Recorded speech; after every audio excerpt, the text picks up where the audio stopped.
Rest in peace, Haver. Rest in peace. I'm sorry, my boy. You were being flagged the entire episode. It was due to come. Oh man, episode 8 of Lord of Mysteries. A very silly episode overall, but yes, at the very end there, getting very, very serious with a massive gut punch. But yeah, despite all the silliness, it felt like every 2 seconds they were flagging either Neil or Haver. I mean, Neil himself is like, we're the last of our group. Like, okay, yeah, he's totally dead. This guy's totally dead. Here's me, a picture of my wife. Her and me and him, we were the last ones. He's totally not gonna die, right? He's following around this wife of Lanavis. He's totally not gonna die, right? But yes, shining a light on the whole Beyonders losing control thing and really kind of making me question what actually happened there. I mean, that's the big question mark there. I mean, Klein's obviously a little bit shooken up by it. Seems like a lot with the last scene of the episode, but it seems like he's very shooken up about it and he's trying to figure out what the hell actually turned him, because this guy seemed like 100% right in the head. Everybody's seen him as normal. What happened to him? It seems like, or at least what I'm kind of coming to the conclusion of, is some external force is causing it to happen. Does one of the Beyonders have the ability to make a Beyonder go crazy? That would be an interesting thing. My initial impression came to, I think Klein caused it. Like, I thought that Klein himself in that final scene when he's in his bedroom, I thought he was going to start beating himself up. Like, did I do it? Did I cause it? Because yes, it seemed like Haver having lost control was at least being drawn by this charm. That at least we can say, right? Like, he literally bolted towards the boat and busted through the wall exactly where Klein was. It seemed like he was coming after Klein. Now, he could be coming after Klein, not necessarily the emblem that he was making, the charm that he was making, but at the very least, he was drawn to that. And it made me kind of wonder, because there was a weird storm happening, because all this crazy stuff was happening. Leonard was obviously being drawn to where Klein was the moment that all was happening. He immediately looks at it. His shadow's moving behind him, which, sus there again. Everything was pointing towards Klein in that moment, and this wasn't a normal occurrence that he was doing something really crazy there. He was essentially drawing the blood of the eternal blazing sun. Like, something odd was happening there. The question mark is, was it just drawing Haver after he changed? Did somebody change him and send him after Klein to stop him? Or did Klein, in doing this whole thing, cause Haver to lose control, and then he just went after Klein? I don't know. There's a lot of, like, question marks there, but I think there's, like, 2 out of 3 of those things really include Klein. But the only case where I think it couldn't be anything to do with Klein is the fact that Haver was following around Lanavis' wife. And again, assuming that Lanavis' wife is currently pregnant with this, fallen lord. That there is this deity or something that's inside of her, and it could be messing with him. Knew that he was following her around and said, get the hell away from my mama. Who knows? Who knows? She seemed a lot chippier this episode. Even Klein was pointing out, I wonder if his family has finally accepted her and accepted the child. I don't know. We'll see there, but again, interesting episode overall, just a kind of a silly episode, but let's get into it proper, opening up the episode with the whole scene with Klein and Azek, and he's still trying to think about these twin smokestacks, trying to figure out what's happening there. He's tried to do more divinations of it, but apparently he can't seem to find out who's behind this whole thing, so he's kind of, running into a roadblock, wondering if he's probably looking to something else, including the whole, flaring sun charm, and then him with Azek there, just fishing. Azek's like, don't overthink things. Eventually, a thought will come to you and you'll have that turning point or whatever. But it was a nice little scene there. But yeah, Klein eventually going, maybe you should look into this whole flaming sun charm. Hey, Azek, can you help me out with something? I was kind of wondering, like, why didn't they say exactly what was going on there? But then, yes, as we're going through the episode, they keep bringing up this whole port and how there's these ghosts showing up and they're attacking people. And they're really strong ghosts. And even later on, like, Haver's like, oh, yeah, they're like very difficult to exercise and stuff like that. They must be from like the previous epoch or something like that. And then Klein's like, yep, Azek.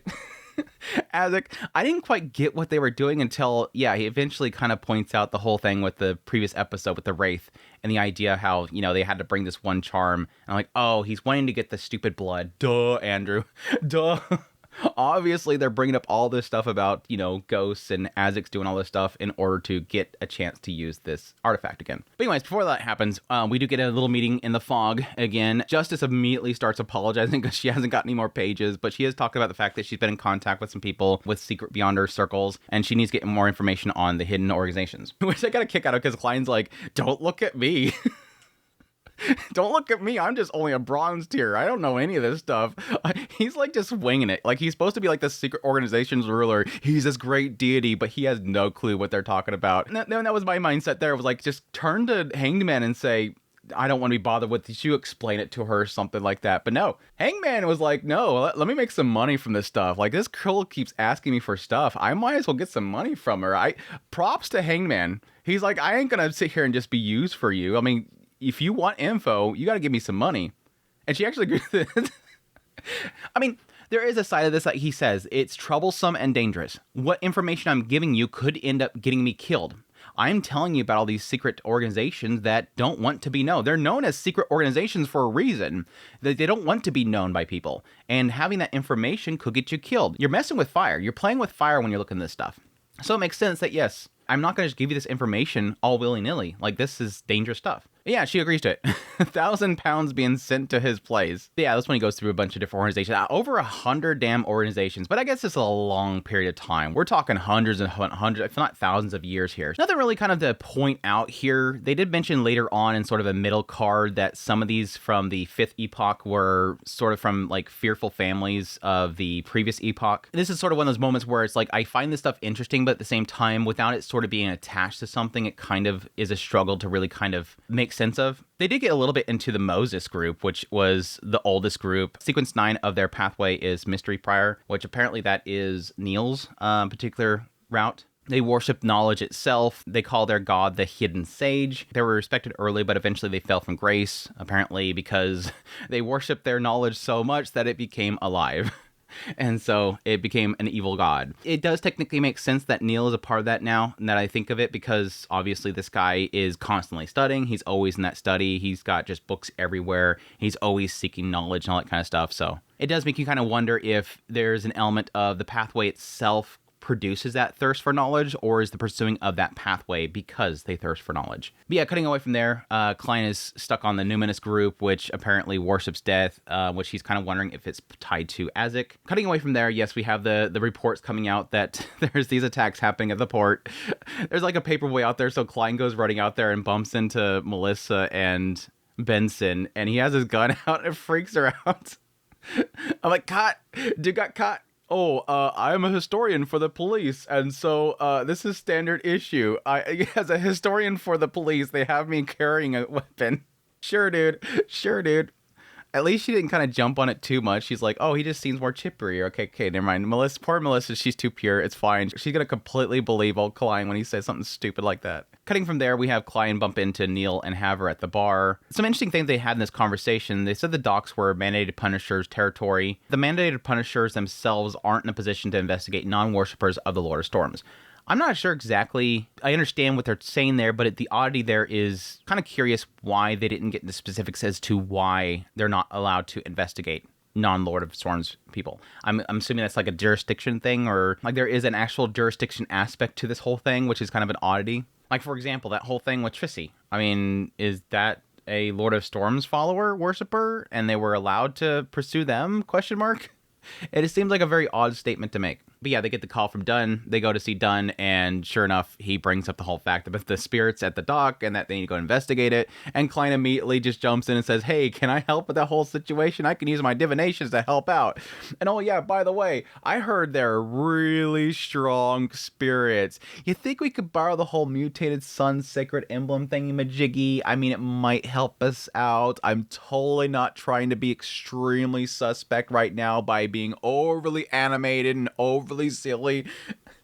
I'm sorry if the fact that he was acting that way, the fact that nobody called him out on just looking extremely sus is just beyond me. Like, it looks like he's overly, oh, but we might get in trouble. Like, he's never acted that way before. He's always so stone-faced when he's standing around. He might be a little bit like nervous or whatever, scratching his cheek, but nobody's seen that as suspicious. Nobody's seen the way he was acting a little suspicious. Anyways, yeah, he says that we need it, so they approve it finally after denying it. They get the emblem, they go to the dock. I like how Leonard immediately when they arrive there, he's like, you went on this mission because you want to know my secret, don't you? And it's like, don't get full of yourself, dude. Again, I think there's probably something very interesting about Leonard. I don't think it's going to be an aspect of him being a Isekai as well.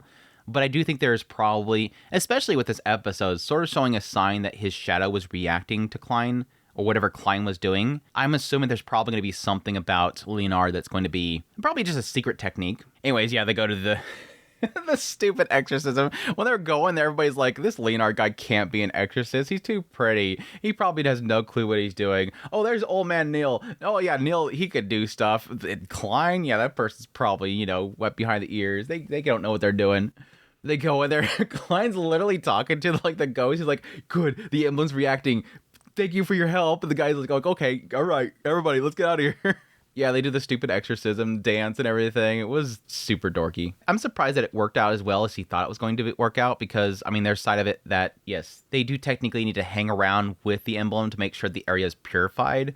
But even still, there's a chance that he wouldn't be stuck with it. He was taking some big chances with this. They ended up bumping into Haver. And again, this is where we have like a bunch of flagging that's happening because apparently Haver is currently, you know, following the pregnant lady. And yeah, he's talking about the fact that they're currently looking for Lanavis, so they're hoping that she'll lead him to them, and eventually they're probably just going to close the case as a typical fraud case. And yeah, Neil starts flagging the hell out of poor Haver by saying, yeah, we're old hunting buddies. We used to go everywhere together. Me, him, and my wife. And we were buddies. We had the whole gang and everything like that. And unfortunately, we're the last two people. If it's a good thing that we're all... He even goes so far as to say, it's okay that she died. I know eventually I will pass away. And it's a good thing because it's better that we pass away as humans and not losing control of our Beyonder abilities. Flag, flag, flag, flag, flag. Poor Haver's over there like, stop it, dude. Stop flagging me, dude. About this point of the episode, I'm like, please stop, Neil. Stop flagging your boy so badly. It was just short of saying it in some point. We made the agreement that if we ever lost control of our Beyonder abilities, we would be there to finish each other off. Anyways, sorry. I found it funny. This is where we have a very interesting scene, and I'm kind of curious as to why Klein opens up as much as he does about it. They meet up in a room, him and Leonard, and they're doing some like post-exorcism divinations to find out where the source is. So he does it divination, and immediately he's like, yeah, I can't see anything. That makes sense because Azek would have to probably let me see something because he's that powerful. But he does see something. He apparently sees an inverted pyramid. And for some reason, he decides to tell that to Leonard, which doesn't make any sense to me. He could have easily just told Leonard, I didn't see anything. But I mean, there's a possibility that he chose to tell Leonard because he's afraid that somebody will find out anyways by, you know, diving into his mind or something like that. I don't know. It's hard to tell what exactly people can do in this world, and there's people that can actually look into minds. But it just seemed odd that he looked into Azek, and he decides to tell Leonard something about Azek that could lead them to Azek when he's supposedly having Azek do this in order for him just to get to the stupid blood. Anyways, yes, in response to the inverted pyramid, Leonard says that it's in the southern continent, whether it's the east or the west Balam, or the Highland Kingdom. Only the so-called descendants of death build these mausoleums for themselves, which sort of ties it to Azek, the idea that there's possibility that he has ties to this group. Death, the being that started the pale disaster alongside the primordial demoness. Which, where Klein's coming to the conclusion with this is the whole scene that we've seen with Azek, where at some point he woke up inside of, you know, this bonfire of corpses. He's wondering if that's possibly the pale disaster. Which I guess that could be, is the idea there that saying that the primordial demons would be the big skeleton, was the big massive skeleton that was just like rumbling over everybody and stepping on everybody. Was that possibly the primordial demoness, or at least sort of a being that was being controlled by them? I don't know. Either way, very interesting. I always like digging into Azek's character. I liked his little backstory, and so getting more of him is welcome. Even though, again, I don't know why he's telling them this stuff. It's like he literally asked Azek for help, and now here he's like revealing all these secrets about him. But yeah, he does make a good point in response to all this stuff. In the idea of, if Azek is really a descendant of death, I should be warier over whoever was behind all this. Specifically, the skull of the Azek son. And yeah, we already know, based on that very brief shot that we got in one of the previous episodes, that the skull was eventually taken to possibly summon this, you know, fallen creator into the belly of this woman that we're, you know, Haver's running around with. It would make sense that if there's some sort of being that's beyond, you know, physical self, that skull, being from the son of somebody connected to death itself, would probably help bring that spirit into somebody. which makes you wonder how those individuals knew about Azek. Anyways, that's when they get to take turns looking over the artifact, and he's like, yay, finally, all this work, this is all this moment, this entire episode is all to this moment where he could finally go through the whole process of trying to create the flaring sun charm. Which, yes, he does the process, it seems to work, and immediately the weather starts changing nearby. Now, the question is the weather changing part of, Haver having lost control, or is it something to do with the whole process of making the flaring sun charm? I would assume it's the process of making the charm, because the process of making it is pulling blood from the eternal blazing sun. So you'd think that there's going to be some sort of weather patterns messing up here, but either way, yes, the weather starts kicking up. For a brief moment, Leonard looks over towards the door where Klein is behind, concerned that direction. It looks like his shadow kind of shifts for a brief moment, which again sort of implies maybe something of either that could be something that Leonard controls, like he's able to control shadows. Was he able to watch what Klein was doing that entire time? Question mark. But yes, eventually this weird creature shows up, kills some dude in the water, immediately jumps to the wall where Klein is at, and attacks him before Leonard jumps in there and saves his butt. They immediately knows that it is a Beyonder that has lost control and that they have to take it down.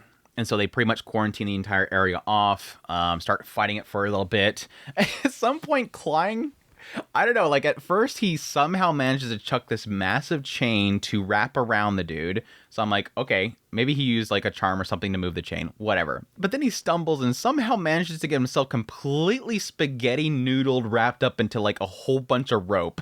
I'm like, how did you get that tangled up with a damn rope? It gets pulled up into the air, swinging around like crazy velocity. And then as Leonard is fighting him, which, by the way, the whole fight sequence with him fighting was super good. Like with the whole pole, it was like some freaking ufotable like Lancer fighting situation there. It would look really, really cool. But yeah, eventually he gets all like airborne and the thing goes crazy up into the air and starts to dart at Leonard, and then just happens that Klein comes by and just kicks it right in the face. And then Leonard says, oddly enough, it actually worked. It actually worked. Like, you just hope that possibly he would have swung by and hit him.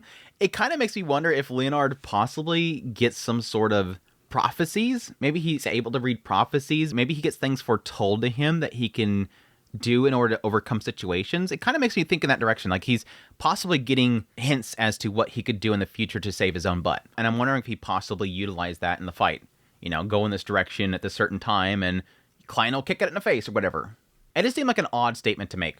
It actually worked. But yeah, that's when we get the gut punch. It was kind of leading up to this point because we were seeing Neil was coming to the scene and he was reacting to the Beyonder that had lost control. He felt like something was there.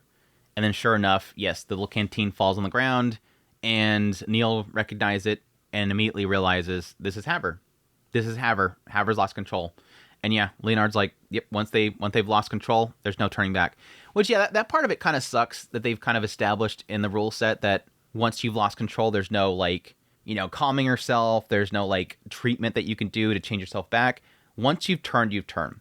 Which makes me kind of wonder if this is like specific to Beyonders. If the idea here is almost like seeing too far into the divine. Of course, going through the sequences, you're going through the sequence and you're going up each of them, 9, 8, 7, 6, 5, 4, all the way up. And during the process, you're seemingly having to digest all the potions. Could there be a certain point in which if you don't progress or possibly you fail to do something, you're going to essentially lose yourself? Or is there a possibility that there's similar to what Klein eventually finds out how to, this act that you have to do in order to digest the potion, is there acts that essentially go in reverse to that? What Klein found about the seer is that he's eventually has to realize that divination isn't everything. It's not the solver of everything. And that is the thing that causes him to digest it. But what if there is an element where you rely on it too much, or you claim that it is everything, that it could make you lose control? That's kind of the question mark that I have there. Is there, he obviously gets into it later on, what is the cause of this? And does that have something to do with the sequence itself, the act of trying to seek out the divine? And could there ultimately be a way to find out a way of reversing it? If it is as simply as looking too much in the divine or not following the path properly, could it be just a course correction? They're pretty much convinced that there's no fix. And that's mainly the idea that they've never seen a way to fix it. They're claiming there's no way of turning back because they've never found a way to do it. Could Klein eventually figure that out? Would the thing that, Azic's supposed to save Klein with be possibly him losing control? I think it's probably death. I think it's probably death. Somebody even pointed out to me, oh yeah, by the way, don't forget episode 1, like the opening sequence. Okay, maybe that's probably where Azic saves his butt. I don't know. We'll see. We've literally had a full core of show at this point, so it's like easy to forget things that happened in the first episode when we're technically runtime worth, like at episode 11 already. Anyways, no, this is a gut punch. The fact that, Nil says, no, let me do it. He goes over there and he literally takes off all the debris. Like piece by piece, he cleans off the body first, removes the debris off the body, even though his hand's like bleeding. And then, yes, he does it himself. Ends his life. Poor Neil. Neil's such a good guy, dude. I like Neil, so it's kind of sucks seeing him, again, at this point, technically being the last of his old crew. Which, Klein, that means you have to step up and say, don't worry, man. You got a new crew. I'm with you, man. I'm with you, man. I'm right here. But yeah, this whole sequence right here was incredible. And granted, I didn't really care much for the CGI flag, but like the flag hitting the ground, the transition to the room, he's playing the piano, the music's ramping up, showing all the shots. Like, it was just a really beautiful like set piece right here. But yes, Klein himself acknowledging here, despite the fact this is a cheerful guy, this room is like extremely dull and lifeless. Which again kind of implies that despite the fact that Neil is always being chippery, he's probably hurting inside.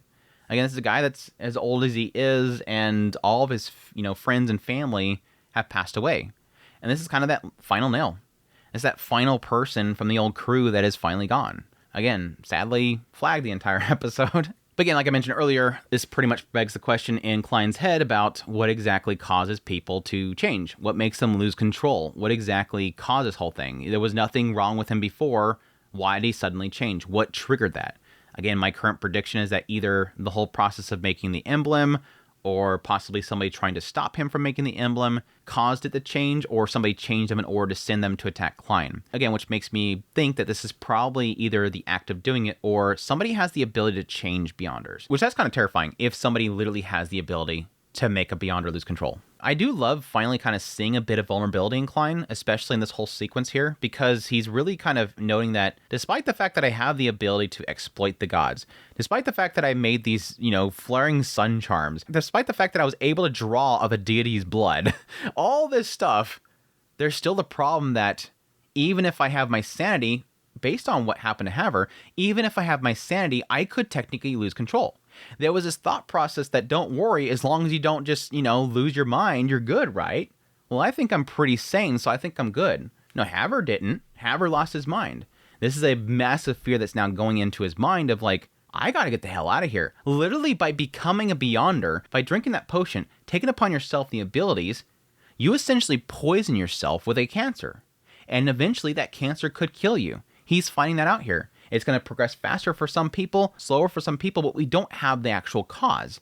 It's not losing sanity. But he does come to the conclusion that is it possible that more control somebody has over themselves and the stronger their Beyonder powers are, the lower their chance of losing control. I mean, is that an assumption that we can come to based on the people that we've run into so far? Haver seemed like he was pretty darn strong, seemed like he had a full control of what he was doing, but maybe he wasn't progressing. That's another question mark. Maybe he wasn't progressing at all. But then it concludes the episode with Klein randomly saying, oh, maybe I could figure out a way of leaking the acting method to Captain and the others. It's like this whole thing with Beyonders losing control. Maybe I can give the Captain and them the active method. Okay, I guess that's... Again, it makes me think that Klein has come to the conclusion of, we got to get stronger. Maybe I can help Dunn and everybody else get stronger. Maybe I can give them the acting method, which I don't know what that means. I know the active method is what he's talked about with Justice and Hangman before, the idea of how to digest the potion. And that was the act of actually doing the work. But he could be possibly talking about what he found out about how to finish the actual digestion, which was, again, to deny the divination. Which that would only apply to Seer.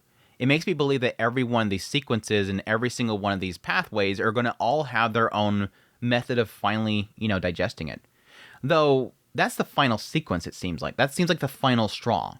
It does seem like the active method is, again, just to use the abilities. Because he was digesting it as he was doing work. It just, that was the final digesting of it. So maybe he's talking about just the act of pursuing the power and using the power, leaking that to all the crew. Anyways. But yeah, and then the fact that he wants to advance to Clown. It's time. He's got his two charms. He's got power. It's time to to go after Clown. It's time to finally try that, which I'm guessing next episode is going to open up with him trying to do a divination again on the smokestacks, because again, that was what pursuing the Clown led him to. He just couldn't get past it. So I'm guessing, again, opening the episode, we'll probably do a divination again. But anyways, interesting episode overall. Again, rip to Haver, a poor guy. My poor Neil. Support Neil. But yeah, it's a decent episode overall. Looking forward to more as always. Man, we're almost done with this season. We're already, episode 8 of 13. Of course, this is an early starter. We're almost done with this season already. But anyways, hope you guys enjoyed this video. As always, if you hit the like button down below. If you like this content and want to put down more, become a member of the channel. Until next time, y'all take care.